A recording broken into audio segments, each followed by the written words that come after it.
Hi, this is Ann with Finance on the Offense, and today I'm going to explain how compound interest works. All right, let's get started. Okay, so you've probably heard about the magic of compound interest, but what does that really mean? Long story short, when you invest your money, you'll make interest on it. And if your interest compounds annually, then the next year you'll make interest on the original amount plus the interest you made last year. Now, this doesn't seem like anything special right off the bat, but over years and years, this compound interest can really make your investment grow in a huge way. Let's say you took $1,000 and you invested it and you were able to get 7% interest, and that interest compounded annually. At the end of the first year, you'll have $1,070. That's $1,000 plus $70 in interest. Now, honestly, it's a little bit hard to find a savings account with a 7% interest rate. It probably doesn't really exist right now. But if you invest your money in the stock market, over time, it's likely that you'll get 7% interest or better. And you can do that with a total stock market index fund. Anyway, at the end of the second year, you'll have $1,144.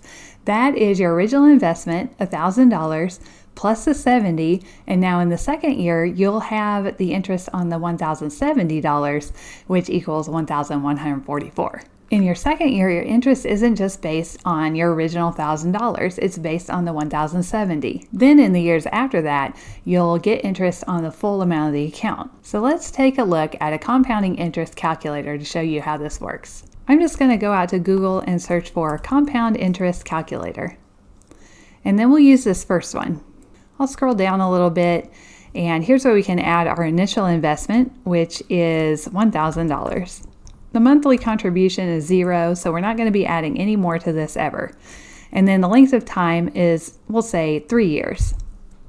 Our interest rate is 7%, and I'm going to put 0 in here for the variance, and we'll calculate this. So in 3 years, even though you haven't added anything except for your initial contribution, that's this green line down here, your money is growing because of compound interest. So now it's at $1,225. Let's see what it would be at 10 years. We'll calculate that. And now you can see that compound interest is starting to take hold. Now we have almost doubled our money, so $1,967. If we left this $1,000 in there for 25 years, we would have $5,400. And let's say we put it in at 18 and then didn't get it out until we were 58. That would be 40 years.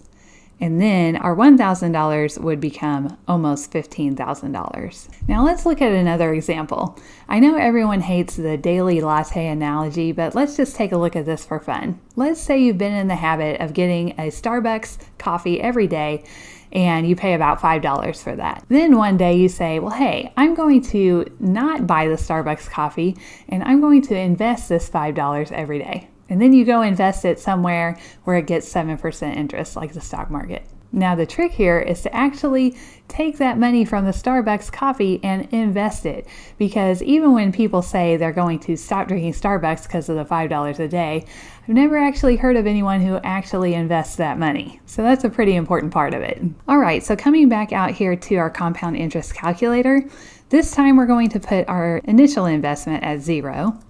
Our monthly contributions will be $152, and this is about 30 days, $5 each day. It's just an average. And then the length of time in years, we'll say we do this for 1 year. Our interest rate will be 7% and it compounds annually. And so let's calculate this. So our first year, we don't get any compound interest, but we've invested $1,824. Let's say we keep doing that for 5 years. Let's calculate that.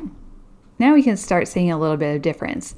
The green shows that we have invested $9,120, and it's grown with compound interest to $10,489. Now let's say we're able to do this for 25 years. Let's take a look. Now the compound interest is really kicking in. So we've put in $45,600, and the compound interest has taken that to $115,366. And now let's say we did this for 40 years. Started at 18, ended at almost retirement age of 58 years old. So now our total investment that we put in is almost $73,000. and the value due to compound interest is now $364,000. So compound interest can really help your savings grow, but it can also work against you in the opposite way if you're borrowing money. Lots of credit card companies actually compound interest daily on balances past the due date, which is not how it is with savings accounts. Usually you can get a savings account that will do it yearly and sometimes monthly, but I've never heard of one that will do daily compounding. That means that compound interest on credit cards actually adds extra to your debt every month that you don't pay them off. That's why you should always pay 100% of your balance of your credit card every month if you can. And if you do that, you're not charged interest at all. It's basically like a free loan. If you can't pay enough to cover the monthly interest on your debt, then your debt is actually going to grow instead of be reduced every time you pay, because the compounding interest is working against you. So 2 takeaways. Compound interest can be really helpful in growing your money, but it can also work against you if you're the one owing money. Alright, if you like this video and you want to see more videos like this, hit the subscribe button and the little bell next to it, and you'll be notified every time a new video comes out. Alright, thank you!